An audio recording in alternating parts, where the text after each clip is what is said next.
Shoreline Bay was a small coastal town that looked picturesque by day, but wore a sinister mask by night. Built along craggy cliffs and dense woods, it was home to some of the most beautiful views on the East Coast. But within its beauty lay an unsettling secret that locals spoke of in hushed tones, a stretch of sand called Gray Sands Beach. They said it was haunted, and no one dared walk its shores after dark. Rumor had it that Gray Sands wasn't a beach at all in the past. In the early 1800s, settlers had used the area as a makeshift burial ground for those who died tragically or mysteriously. Without proper graves, the bodies were wrapped hastily in cloth and buried just below the sand. Over time, waves would wash the sand away, exposing remnants of these long-buried souls. Locals believed that these spirits roamed Gray Sands, mourning their restless state, taking their frustration out on those foolish enough to walk there under the moonlight. For Ethan, however, the haunted history was more fascinating than frightening. A journalism major with a passion for the paranormal, he was thrilled to be staying at Shoreline Bay with his old college friend Mike. They hadn't seen each other in years, and when Mike invited Ethan to stay at his family's cabin for the weekend, Ethan eagerly accepted. "You'll love it here," Mike had said over the phone. "There's hiking, fishing, and Gray Sands Beach, if you're into that kind of thing." "Perfect," Ethan had replied, immediately intrigued. His curiosity only grew as he read up on the legends surrounding the place. Ghostly apparitions, eerie sounds, disembodied voices. The area was rumored to have it all. Ethan arrived on a foggy afternoon, the air thick with the smell of salt and wet earth. Mike greeted him at the station, giving him a warm but slightly weary smile. "Welcome to Shoreline Bay," Mike said, clapping him on the back. "I hope you're ready for some ghost stories." Ethan grinned. "You know me too well." As they drove to the cabin, the sun dipped below the horizon, casting long shadows over the town. The road wound through thick woods before opening up to a small clearing where the cabin sat, isolated and eerie in the fading light. Inside, the cabin was rustic but cozy, with creaky wooden floors and a fireplace crackling with warmth.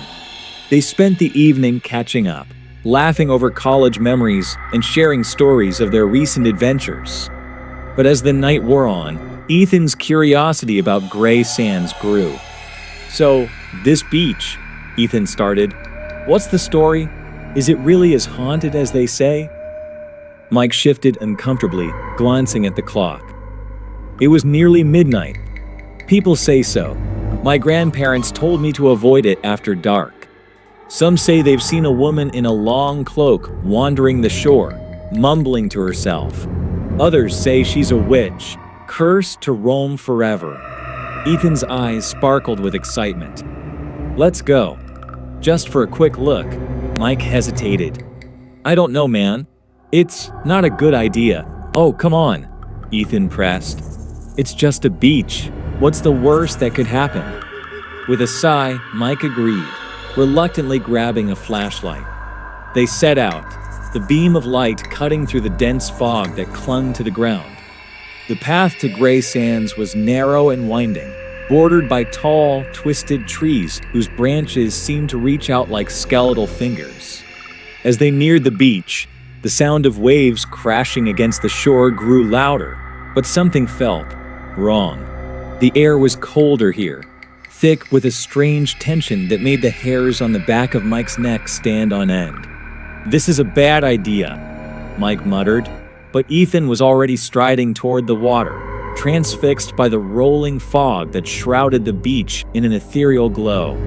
Then they saw her. A figure, shrouded in a dark cloak, stood at the water's edge, her face obscured by a hood. She seemed to sway slightly, as if whispering to the sea, her movements slow and deliberate. Ethan squinted, trying to make out her features, but the fog distorted everything, making her appear ghostly, almost translucent. Who is that?" Mike whispered, his voice barely audible. Ethan grinned. "The legend herself, maybe?" Without a second thought, he began walking toward her. "Ethan, stop!" Mike hissed, grabbing his arm, but Ethan shrugged him off. As he approached, the woman's head turned slowly, revealing a face both ancient and ageless, her eyes dark and empty. She mouthed something unintelligible, and a shiver ran down Ethan's spine. The woman raised her arm, pointing a bony finger toward him. Her mouth moved again, but this time Ethan could hear her. "Leave," she whispered, her voice like the rustling of dead leaves. "Before it's too late." But Ethan didn't back down. "Who are you?" he asked, his voice firm but laced with a hint of fear. The woman's face twisted into a wicked smile, and she laughed a hollow, haunting sound that echoed through the fog. Suddenly, the air grew colder, and Ethan felt an inexplicable pressure in his chest, as if something were squeezing the life out of him. He stumbled back, gasping for breath. "Ethan, let's go!" Mike shouted, pulling him away. The woman's laughter grew louder, filling the air as they stumbled back up the path, her voice following them, chilling them to the bone. By the time they reached the cabin, Ethan was pale, his hands shaking. He didn't say a word, slumping onto the couch, staring blankly at the floor. Mike paced the room, his heart pounding as he tried to make sense of what they'd seen. "Ethan, are you okay?" he asked, kneeling beside his friend. Ethan blinked, looking at him with eyes that seemed different, darker.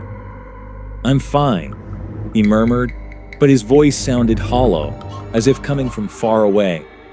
They sat in silence, the only sound the crackling of the fire. But as the hours passed, Ethan's behavior grew stranger. He would laugh suddenly, a low, unsettling chuckle that sent shivers down Mike's spine. At one point, he muttered something in a language Mike didn't recognize, his eyes unfocused and distant. Mike tried to snap him out of it, but Ethan seemed lost in a trance, his mind somewhere far beyond the cabin walls. Finally, exhausted, Mike lay down, drifting into a restless sleep filled with nightmares of fog and laughter. Mike awoke in the middle of the night to a strange sound. It was a low, guttural chuckle, so faint he thought he might be dreaming. But as his senses sharpened, he realized the sound was real, and it was coming from Ethan. Ethan sat in the dark corner of the cabin, facing the wall, his shoulders shaking with laughter. The dim light from the moon cast eerie shadows over his face, highlighting the strange, almost manic gleam in his eyes. "Ethan?" Mike whispered, his voice barely audible. Ethan didn't respond. Instead, he continued to laugh, his mouth curling into a grin that was far from friendly. It was twisted, unnatural, as though he were amused by some dark, hidden joke only he could hear. Mike's pulse quickened as he slowly sat up, watching his friend with a mixture of fear and confusion. "Ethan," Mike tried again, louder this time, his voice laced with a mixture of worry and irritation. "What's wrong with you, man?" Ethan finally turned to face him, and Mike's stomach dropped. His friend's eyes, normally warm and full of life, were dark and distant, as though something else was looking out from behind them. He opened his mouth to speak, but the words that came out were incomprehensible, a garbled whisper in a language that sent a chill down Mike's spine. "Ethan, snap out of it!" Mike shouted, reaching out to shake his friend's shoulder. At that, Ethan's laughter ceased abruptly, and he blinked, his expression suddenly blank. He looked around, as if coming out of a trance, his brow furrowing in confusion. "Mike?" he mumbled, his voice groggy. What happened?" Mike let out a sigh of relief, but the feeling was short-lived. The look in Ethan's eyes was still off, and there was a smear of something dark at the corner of his mouth. "Are you all right?" Mike asked cautiously, trying to gauge his friend's state. Ethan wiped his mouth absently, frowning as he looked at the dark stain on his fingers. Yeah, I'm fine," he murmured, but his voice sounded weak, as though he were only half awake. "I just had a strange dream." Mike's heart pounded as he watched Ethan, every instinct screaming at him that something was very wrong. But before he could say anything, Ethan collapsed back onto the couch, his breathing slow and steady as he drifted back into a fitful sleep. The next morning, Ethan seemed more like himself. He laughed off the previous night, insisting he must have been sleepwalking. But Mike couldn't shake the feeling of unease, the memory of Ethan's dark eyes and twisted smile haunting him as they ate breakfast in tense silence. "Maybe we should just head back to town," Mike suggested, trying to sound casual. "I mean, we saw the beach. No need to stick around, right?" Ethan shrugged, not meeting his friend's gaze. "Nah, I'm fine.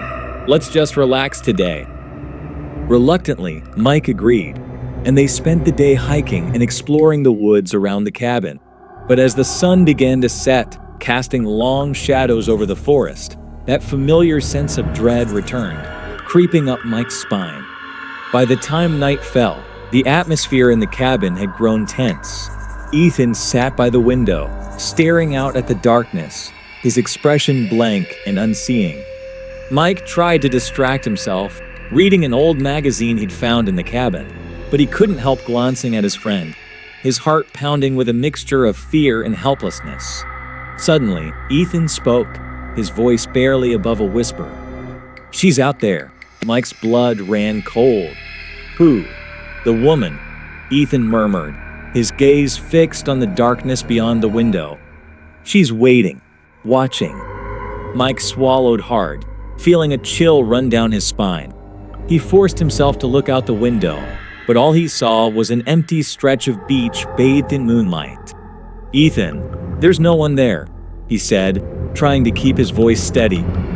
But Ethan didn't respond. He simply continued to stare into the night, his eyes wide and unblinking, as though he were in a trance. Mike watched him, heart racing, unsure of what to do. Then, out of the corner of his eye, he saw something, a flicker of movement near the edge of the beach. He turned, squinting into the darkness, and his breath caught in his throat. A figure stood at the water's edge, shrouded in a dark cloak, her face obscured by shadows. It was the woman, the same figure they had seen the night before. She was staring up at the cabin, her gaze fixed on the window where Ethan sat. Mike's pulse quickened as he stared at her, his mind racing with fear and disbelief. He wanted to look away, to tell himself it was just a trick of the light, but he couldn't. Her gaze held him captive, filling him with a sense of dread unlike anything he had ever felt. Suddenly, the woman's mouth twisted into a sinister smile, and she raised her arm, pointing directly at him. Mike felt a chill race through his body as he took a step back, his heart pounding in his chest. "Ethan, we need to leave." "Now," he whispered, grabbing his friend's arm. Ethan didn't move. His gaze was still fixed on the woman, his expression blank and unseeing. "Ethan, come on!" Mike shouted, shaking him, but Ethan simply laughed, a low, hollow sound that sent a shiver down Mike's spine.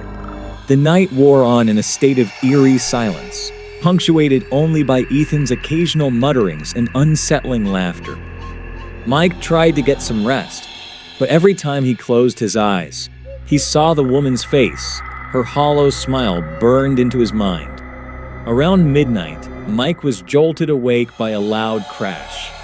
He sat up, heart racing, and saw that Ethan was gone. The cabin door was wide open, swinging in the wind. Panic surged through him as he stumbled outside, calling his friend's name. The night was eerily quiet, the only sound the distant crashing of waves. And then, out of the corner of his eye, he saw him. Ethan stood at the edge of the beach, his back to the cabin, facing the sea. His arms were spread wide, as though in a trance, and he was muttering something under his breath. "Ethan!" Mike shouted, running toward him. But Ethan didn't respond. He simply continued to chant, his voice growing louder and more frenzied with each word. Mike reached out, grabbing his friend's arm, but the moment he touched him, Ethan whirled around, his eyes blazing with a strange, unnatural light. Leave, he hissed, his voice low and guttural. She's waiting for you. Mike stumbled back, his heart pounding in his chest. He wanted to scream, to run, but his legs felt like lead, his body frozen in place as Ethan's twisted smile grew wider, revealing teeth stained with a dark, red stain.